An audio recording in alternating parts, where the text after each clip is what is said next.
Candy, brand new theaters exclusive horror film, which is a direct follow-up to the 1992 film Candyman. No, the sequels are not included, just like the Halloween 2018. This film stars Yahya Abdul-Mateen II, Tiona Paris, Coleman Domingo, and back from the 1992 film is Vanessa Williams and Tony Todd, and tells a story about Anthony, played by Yahya Abdul-Mateen, who was a baby in the first film. And if you watch the first, I'm not going to spoil the first film in my spoiler, but he is an African-American photographer in the Chicago area, where all these artists, and the area itself has been gentrified, very racist area. And he has a calling to the Candyman character and the person and the years-long lore of the character, and starts building art pieces, and that unleashes Candyman back in the city of Chicago. The film is an hour and a half and is rated R. Welcome back to Max Talks Movies. We're talking Candyman. If you're new to the channel, please subscribe, ring the bell. I do these types of movie reviews, TV show reviews, movie rankings, and a box office breakdown show. We'll be breaking down this upcoming Monday. How does Candyman do at the box office? Also, please like the video, the thumbs up. Please smash that. It's the best way to support this channel. And comment down below your thoughts on Candyman. First of all, have you seen the 1992 film?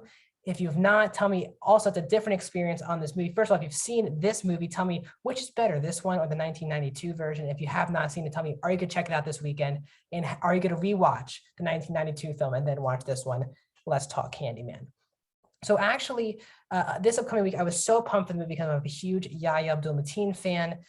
Nia DaCosta is directing this movie. She got the second Captain Marvel movie off of this film. Jordan Peele is a writer and producer on the film. So it had all the things that I was kind of looking for in a horror movie so far this year.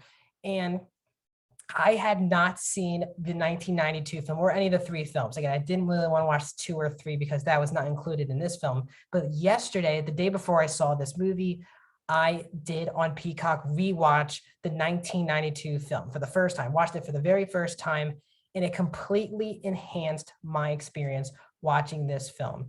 Now, I do want to say first, I did go see this with a friend, and he had not seen the first film, and he loved this movie, and he didn't even see the first film. So do you have to see the first film to get what's going on in this movie? You absolutely do not. They do a lot of recaps in the movie, explaining the events of the first film, and there's some good twists for people who haven't seen the first film on who Yahya Abdul-Mateen's character truly is. But the movie experience for me was really enhanced because I watched the first film. This film goes absolutely perfect with the original film.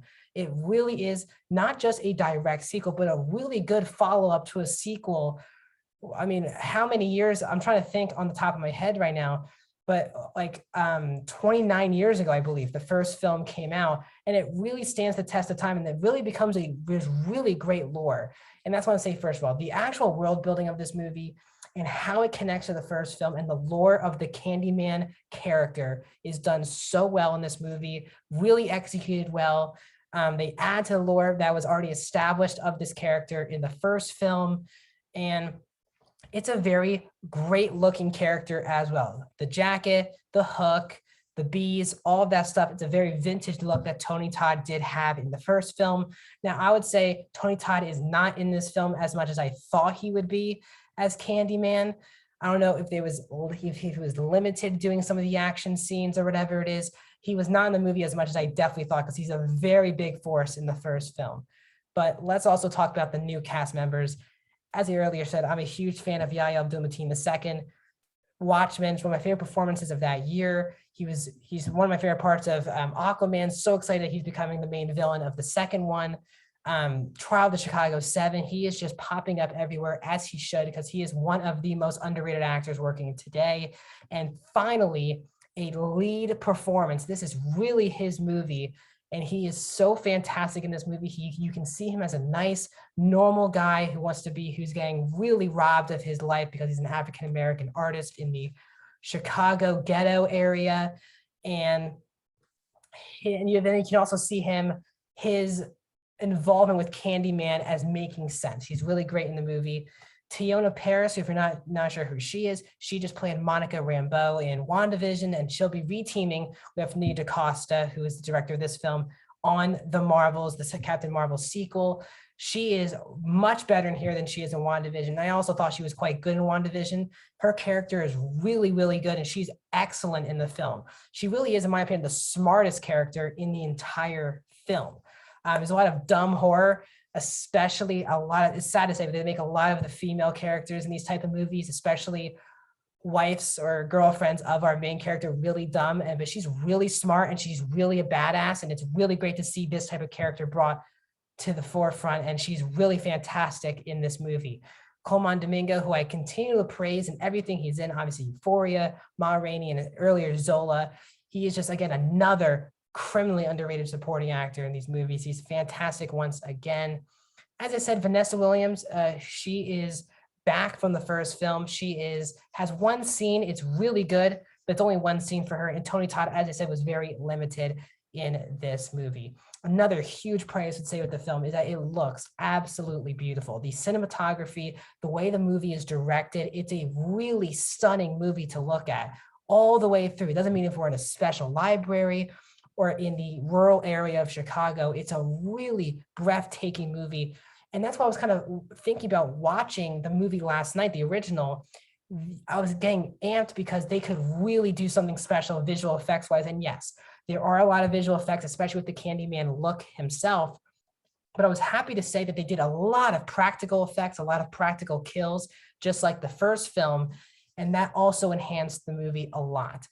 And as I said, they really did attack the racial storyline, just like the first one, but really head on. It really does make sense for this film to be led in a mainly an African-American story, because while the first film, yes, works, it is told from the perspective of a white lady working in a college, and she doesn't have that deep personal connection to the neighborhood. Yaya's character, and I'm not going to explain how he's connected to the first film because he is technically not Yaya himself, but the character is in the first film as a baby. He has a real personal connection to the neighborhood where the first film took place that affects this film. And it really does work really, really well. The score also, just like the first one, is really, really thrilling. And the movie definitely has some scares for people. There's some really intense scenes, especially one in an art gala. There's one in a high school bathroom that is really good. A library scene that is really, really excellent. It's just a breathtaking movie to watch. Now, I do want to talk about some negatives because there are sadly a thing that did not make this a special movie to me. And that really is the third act of this movie. The first two acts it's not a slow burn, but it really takes its time setting up this movie and Yaya's character, Anthony, really, really well. And I don't know if the studio forced Nia DaCosta to make this an hour and a half. It just felt a very abrupt, rushed third act. I really couldn't believe the movie was over because the last 15 minutes of this movie is so rushed. It's so, oh my God, the movie's ending. It was like Nia DaCosta was making the movie and she knew she was an hour 20, and it was like the studio told her the movie's only an hour 30. And then she like quickly made a 10-minute third act. It just felt so abrupt what was happening. And maybe if you're not familiar with the first film, it might be confusing what is actually going on in the big twist of the third act of this movie. And there are some character decisions that I wasn't a huge fan of. And it was a third act that was pretty disappointing. I don't hate the third act. I actually like the third act, but it does just feel out of the blue what was happening. It just felt like they really took their time in the first two acts. And I thought this movie actually could have been longer. I think it could have been, the first movie was an hour 40. This could have easily been an hour 45 and been much better because you can feel that the movie was just, something was up, that they made the movie an hour and a half, because the last 10 minutes of this movie is very abrupt. And if you've also have seen the first movie, you kind of get where the Yaya or the Anthony character is going to end up by the end of the film if you have seen the first film. But as I said, guys, I really respect this movie a lot. This is definitely one of the best horror movies that you're going to see all year long. This is why I'm going to say, for people who have not seen the first Candyman, I would highly recommend checking out the first Candyman movie. It is available for free on Peacock. go check it out before seeing this movie. Now, it's not a requirement. They do explain a lot of the things, but you have a lot more respect of what is actually going on in the film, the lore of the movie, if you do see the first one. So I'm going to give Candyman 2021 a 4 out of 5 stars. I'm going to give it an 85%, guys. It's a really good horror film that I'm so happy I like this much. It's currently in my top 10 of the year.